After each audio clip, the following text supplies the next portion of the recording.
Back to my channel स्त्री world. आज मेरे दिन की शुरुआत हुई थी सुबह 5:30 बजे और सुबह उठने के बाद मैंने सबसे पहले ब्रश कर लिया है और सीधे आ गई अपनी स्टडी रूम में पढ़ाई करने के लिए। आपको मैं बता दूं कि आज मेरी मम्मी जी का स्कूल जो है वो ऑफ़ है, तो मुझे सुबह सुबह नाश्ता बनाने की बहुत ज़्यादा ज़रूरत नहीं है। अब मैं आ गई हूँ अपने स्टडी रूम में पढ़ाई करने के लिए। तो सुबह के 6 बज गए हैं और अब मैं अपना टाइमर ऑन कर लूँगी और आज मैंने सोचा है कि मैं टाइमर ऑन करके ही पढ़ाई करूँगी। और हाँ, वीडियो के एंड में आपके लिए एक बहुत बड़ा सरप्राइज़ है, तो वीडियो को एंड तक ज़रूर देखिए। मुझे लगता है कि उसे देखने के बाद आप सबको बहुत ज़्यादा खुशी होगी। आज मैं टाइमर ऑन करके पढ़ रही हूँ क्योंकि मेरी बहुत सारे व्यूअर्स बहुत दिनों से रिक्वेस्ट कर रही थी कि यदि आप टाइमर ऑन करके पढ़िए, हमें ज़्यादा मोटिवेशन मिलता है। तो मैंने सोचा कि हाँ, मुझे भी अब ये मेरे लिए बेनिफिशियल होगा क्योंकि यहाँ पर ससुराल में मैं ज़्यादा टाइम डिवोट नहीं कर पाती हूँ। तो मुझे एक्चुअली में कैलकुलेट करना था कि मैं कितना टाइम डिवोट कर पा रही हूँ अपनी स्टडीज़ को। जब तक मैं कैलकुलेट नहीं करूँगी तब तक मैं फिगर आउट नहीं कर पाऊँगी कि मुझे कैसे अपने स्टडीज़ आवर को इंक्रीज़ करना है। तो बस इसीलिए आज मैंने टाइमर ऑन कर दिया है और अब मैं लग गई हूँ पढ़ाई करने में। और सबसे पहले कल जो मैंने पॉलिटी पढ़ा था उसी चीज़ को आज मैं रिवीजन कर रही हूँ। मैं आपको बता दूँ कि कल मेरे से बहुत लोगों ने क्वेश्चन पूछा था कि आप पॉलिटी किस बुक से पढ़ रही हैं। तो पॉलिटी मैं खान सर की बुक से पढ़ रही हूँ, उनका एक बुक मेरे पास था अवेलेबल, तो उसी से मैं पढ़ रही हूँ। और अभी मेरी स्ट्रैटेजी ये है कि मैं इसे लर्न करने के साथ साथ इसके वीडियोस भी पॉलिटी के देखते जाऊंगी, क्योंकि केवल मगअप करने से कुछ नहीं होता। जब तक हम वीडियोस नहीं देखते तब तक हमें अच्छे से लर्न नहीं हो पाता है। तो बस अब मैं अपनी पढ़ाई को यहाँ पर ख़त्म कर रही हूँ क्योंकि मेरी मम्मी जी ऊपर आ गई हैं और वो मुझे आवाज़ लगा रही थी, तो अभी मुझे जाना होगा काम करने के लिए। तो मैंने अपना टाइमर ऑफ़ कर दिया है और सुबह के 6:45 बज गए हैं। अब मैं बाहर जाऊँगी और सीधे लग जाऊँगी अपनी काम में। कल मुझे एक कमेंट आया था जिसमें मेरी सब्सक्राइबर ने लिखा था कि दी, आपको काम करने के बाद थकावट नहीं होती क्या? हम तो काम करने के बाद बहुत ज़्यादा थक जाते हैं और उसके बाद हम पढ़ाई नहीं कर पाते हैं। तो जी हाँ, ये सबके साथ होता है कि काम करने के बाद हमें बहुत ज़्यादा थकान लगती है, स्पेशली जब वो काम किचन का हो, क्योंकि किचन में हमें एकदम लिमिटलेस होकर काम करना पड़ता है, एक साथ बहुत सारी चीज़ें करनी पड़ती हैं। तो वैसे में थकान हो ही जाता है। और केवल किचन का काम ही नहीं होता, इसके अलावा और भी बहुत सारा एक्सटर्नल काम होता है जो कि हमें करना होता है। तो उतना काम करने के बाद कोई भी थक जाएगा। लेकिन हाँ, अगर आपके अंदर कुछ अचीव करने का पोटेंशियल है, आपके अंदर वो ड्रीम है, आपके ड्रीम में पोटेंशियल होना चाहिए, आपके ड्रीम में पावर होना चाहिए। अगर आप बहुत ज़्यादा अपनी लाइफ को चेंज करना चाहते हैं ना, तो फिर ये सब थकान जो है, ये सब थकान को आप आसानी से बीट कर सकते हैं। और मैं ये आपको हमेशा कहती हूँ कि जब तक आपके पास कोई क्लियर कट गोल नहीं होगा, जब तक आपको पता नहीं होगा कि आपको करना क्या है, तब तक आप चाहे कम काम करें या ज़्यादा काम करें, आप पढ़ाई नहीं कर पाएंगे। और आपको लाइफ में क्या अचीव करना है ये आपको क्लियरली तभी पता चलेगा जब आप अपने साथ थोड़ा टाइम स्पेंड कीजिएगा। देखिए, हमारे साथ क्या होता है कि जब हम बहुत ज़्यादा बिजी होते हैं, फैमिली के साथ टाइम स्पेंड करते हैं या फिर घर के काम करते हैं या फिर अपने बच्चों को स्कूल छोड़ने जाते हैं या और भी कोई काम करते हैं, तो हम अपनी टेंशन को भूल जाते हैं, हम अपने आप को भूल जाते हैं कि हमें अचीव क्या करना था, हम किस तरह की लड़की हुआ करती थी शादी से पहले, हमारे क्या ड्रीम्स थे, हमें और अपने लिए क्या क्या करना था। लेकिन जब हम अकेले होते हैं ना, तो हमें इस बात की बहुत ज़्यादा चिंता होती है, या फिर हम अपने आसपास किसी लड़की को अचीव करते देखते हैं, तब हमें चिंता होती है, तब हम अपने आप से क्वेश्चन करते हैं कि मैं कहाँ हूँ। तो आपको क्लियरली पता तभी चलेगा जब आप अपने साथ टाइम स्पेंड कीजिएगा।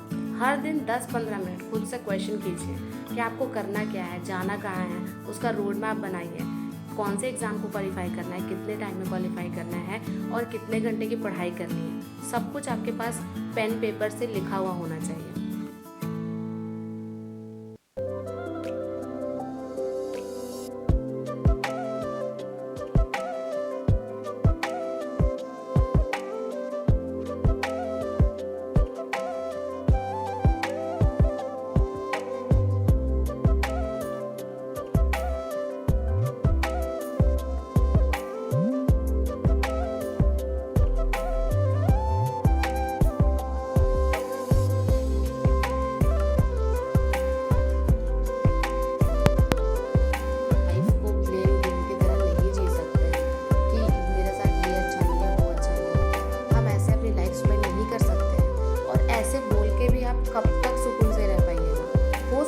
कुछ सालों तक, लेकिन एक पॉइंट आपकी लाइफ में ज़रूर आएगा जहाँ पर आप खुद को ये कहेंगे कि काश उस समय किसी ने मुझे समझा दिया होता, काश मैंने अपनी लाइफ को थोड़ा सीरियसली लिया होता, काश मैंने अपने करियर को थोड़ा सीरियसली लिया होता। तो बस वो स्थिति आपके लाइफ में ना आए, इसलिए मैं आप सबको कहती हूँ कि जितना भी आपके पास टाइम बच रहा है, ज़रूरी नहीं है कि आप 10 घंटे से शुरुआत कीजिए। मैं हमेशा कहती हूँ कि आप एकदम वाइट या फिर ब्लैक कलर चूज़ नहीं कर सकते हैं। आप इस पार या उस पार नहीं जा सकते हैं अगर आप एक मैरिड वुमन हैं। आपको बीच का रास्ता ही चुनना होगा और ब्लैक और वाइट के बीच में एक ग्रे कलर होता है और हमें हमेशा ग्रे कलर को चूज़ करना है। और मैं आपको सच बता रही हूँ, आपको एक बार कोशिश करने की ज़रूरत है। अगर आप एक बार कोशिश करेंगे ना तो हो सकता है कि आपको उतना अच्छा रिजल्ट ना मिले, लेकिन आपके अंदर ये सेटिस्फैक्शन रहेगा कि आपने एटलीस्ट ट्राई तो किया। कुछ नहीं करने से अच्छा है कि आप थोड़ा ट्राई ही कर लीजिए। कोशिश कीजिए 1 घंटे पढ़ने की, फिर धीरे धीरे 2 घंटे पढ़िए, फिर 3, फिर 4। ये अचानक से नहीं हो जाता है। अचानक से कोई भी इंसान 10 घंटे पढ़ना शुरू नहीं कर सकता है।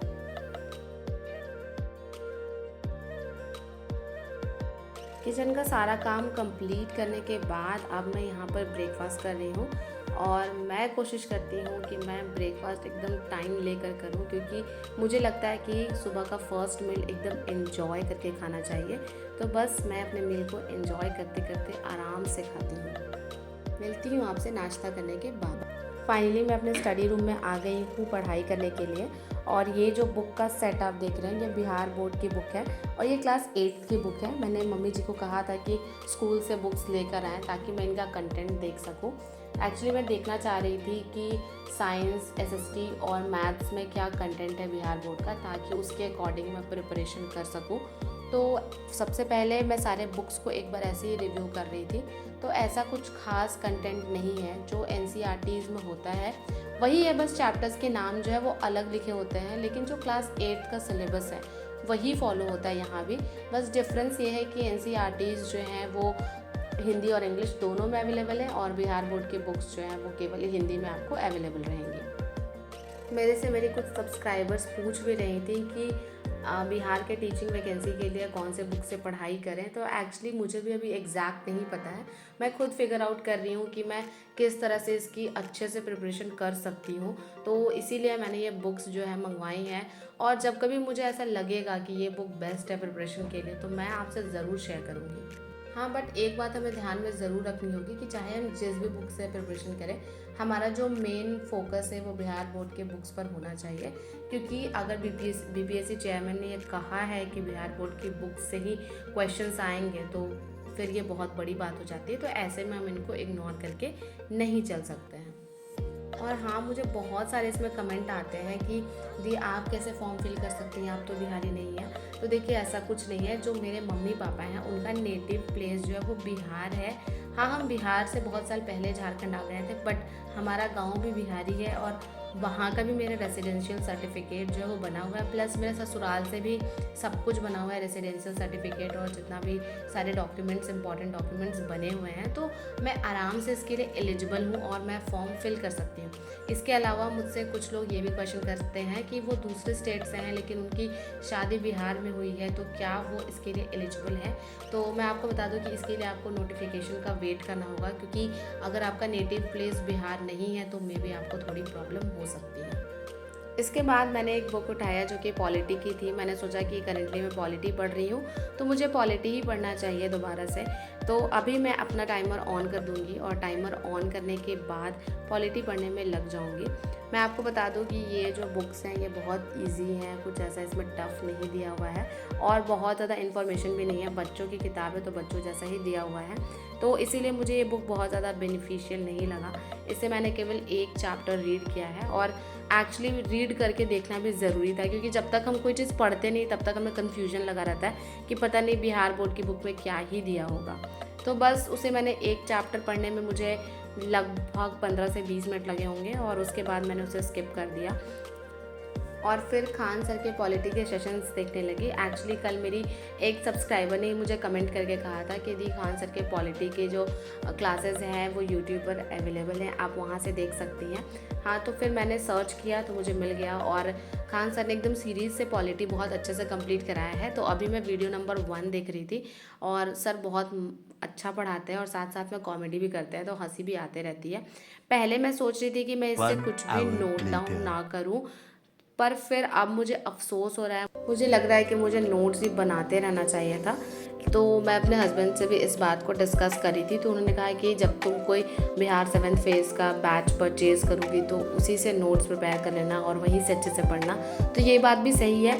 अभी तो हिमांशी मैम ने अपना बैच जो है वो निकाला है, साथ ही साथ अध्ययन मंत्रा ने भी अपना बैच निकाला है। तो मैं और थोड़ा वेट करूँगी क्योंकि मुझे इनके बैचेज़ जो है थोड़ा कॉस्टली लग रहे हैं। तो मैं सोच रही हूँ कि अगर कोई सस्ते में पढ़ा दे तो ज़्यादा अच्छा है, क्योंकि पढ़ाते तो सभी टीचर्स अच्छा हैं, तो फिर प्राइस थोड़ा कम ही रहे तो मुझे ज़्यादा अच्छा लगेगा। फाइनली मैंने पॉलिटी के 2 लेक्चर्स अटेंड किए खान सर के, और इसके बाद मैं अपना टाइमर स्टॉप कर दूंगी और नीचे चली जाऊंगी दादी के पास और मम्मी के पास थोड़ा बातें करने के लिए, क्योंकि मुझे थोड़ा मन कर रहा था कि मैं उनके साथ जाकर बैठूं और थोड़ा उनके साथ टाइम स्पेंड करूं। तो फिर मैं नीचे आ गई, और जब मैं नीचे आ गई तो मैंने देखा कि दादी और मम्मी पहले से ही बैठकर बातें कर रही थी। और मैं आपको बता दूं कि मेरी जो दादी है वो बहुत ज़्यादा कैमरा कॉन्शियस है। आप उनके सामने फ़ोन रखेंगे तो पूरा कॉन्शियस हो जाएंगे और कैमरे में देखने लग जाएंगी। तो यहाँ पर मैं दादी को समझा रही थी कि दादी आप अपना खाते रहिए और सबसे बातें करते रहिए, ज़रूरी नहीं है कि आप कैमरा में देखते ही रहिए हमेशा। इसलिए मुझे और मम्मी को बहुत ज़्यादा हंसी भी आ रही थी। लेकिन मैं आपको बता दूं कि जो मेरी दादी हैं वो बहुत ज़्यादा चाहती हैं कि मैं जॉब करूं, क्योंकि उनको पता है कि लड़की के लिए जॉब करना कितना ज़्यादा ज़रूरी है। एक्चुअली जो मेरी दादी है वो खुद भी जॉब करती थी आंगनबाड़ी में, तो इसीलिए वो मुझे हमेशा कहती हैं कि आप पढ़ना और पढ़ के जॉब करना। उसके बाद कल जो मैंने वीडियो रिकॉर्ड किया था दादी के साथ, उसका कुछ क्लिप मैं दादी को दिखा रही थी, तो दादी खुद को टीवी में देखकर एकदम शॉक्ड हो गई। मैं बोल रही थी ये कहाँ से आया, कैसे आया। तो फिर हमने दादी को थोड़ा सा समझाने की कोशिश की। एक्चुअली दादी उतना ज़्यादा समझ नहीं पाती हैं, इनकी एज जो है वो अप्रॉक्स 100 ईयर्स तो हो ही गई होगी, तो लेकिन फिर भी हम इनको थोड़ा एंटरटेन करते रहते हैं। थोड़ी देर मैंने नीचे टाइम स्पेंड किया और दोबारा आ गई हूँ पढ़ाई करने के लिए। दोपहर के 2 बज गए हैं और आज मुझे दोपहर में खाना नहीं बनाना है, क्योंकि आज मैंने चावल भी सुबह ही बना दिया था और रोटी भी सुबह ही बना दिया था, तो सब कुछ पहले से ही प्रिपेयर है। तो अभी मैं पढ़ाई कर सकती हूँ। तो नेक्स्ट स्लॉट में मैं पढ़ रही हूँ इंग्लिश में जो प्लेन टू पैरामाउंट बुक है उसका आज मैं चैप्टर 2 सॉल्व करने वाली हूँ, और चैप्टर 2 के एरर्स मैं डायरेक्ट बना रही हूँ, क्योंकि रूल्स तो मुझे लगभग लर्न ही हैं, तो इसीलिए मैं कोशिश कर रही हूँ कि मैं एरर के थ्रू रूल्स को लर्न करने की कोशिश करूँ। तो मिलती हूँ आपसे एरर सॉल्व करने के बाद।